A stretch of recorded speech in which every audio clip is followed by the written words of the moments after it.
Assalamualaikum warahmatullahi wabarakatuh. Saya Radiatul Rahmi Ramadhani dengan NIM 2012346. Nah, di sini saya akan menjelaskan tentang pinjaman online. Nah, pinjaman online adalah layanan keuangan yang memungkinkan peminjam untuk mendapatkan dana secara online melalui situs web.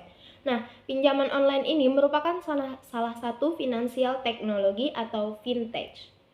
Pinjaman online menarik dibahas dalam konsep fikih muamalah karena ia merupakan fenomena baru yang menghadirkan tantangan dan peluang baru dalam konteks transaksi keuangan dan hubungan antara manusia.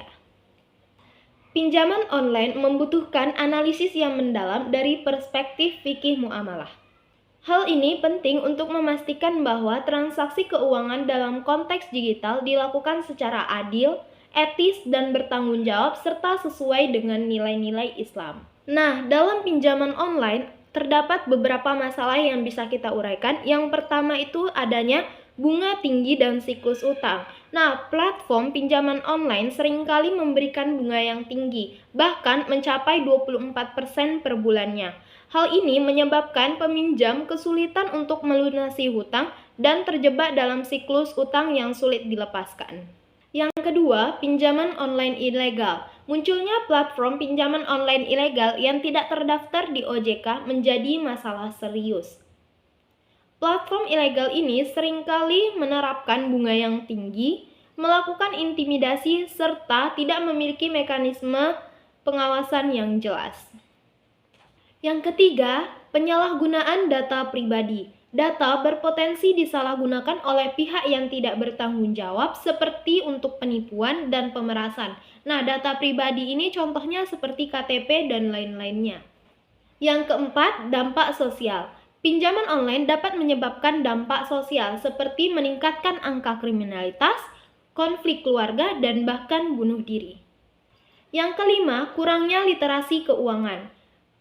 Rendahnya literasi keuangan di masyarakat membuat banyak orang tidak memahami konsekuensi atau resiko dari pinjaman online.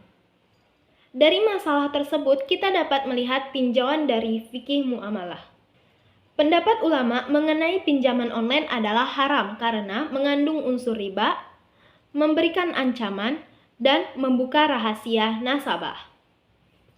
Menurut Majelis Ulama Indonesia, pinjol tidak sesuai dengan syariat Islam. Hal ini berdasarkan Ijtima Ulama Komisi Fatwa MUI pada 9-11 November 2021 di Jakarta. Pinjaman online merupakan riba karena memiliki bunga dan tidak berlabel syariah.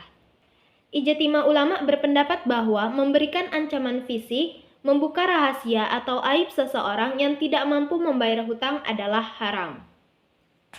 Untuk mengatasi masalah fikih dalam pinjaman online, ada beberapa solusi yang dapat kita terapkan. Yang pertama adalah penerapan prinsip syariah. Pinjaman online harus didasarkan pada prinsip-prinsip syariah seperti akad jual beli, mudharabah, dan musyarakah. Yang kedua, transparansi dan kejelasan kontrak. Kontrak pinjaman online harus dibuat dengan jelas dan transparan, sehingga tidak ada keraguan atau ketidakpastian bagi kedua belah pihak. Kontrak harus memuat informasi yang lengkap seperti jumlah pinjaman, jangka waktu pinjaman, suku bunga, dan cara pembayaran. Yang ketiga, pencegahan penipuan. Pemerintah dan lembaga pengawas keuangan perlu melakukan pengawasan yang ketat terhadap platform pinjaman online untuk mencegah praktik penipuan.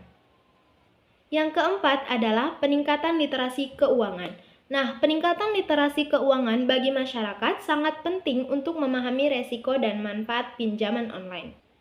Masyarakat perlu didorong untuk mempelajari prinsip-prinsip syariah, memahami kontrak pinjaman, dan memilih platform pinjaman online yang terpercaya.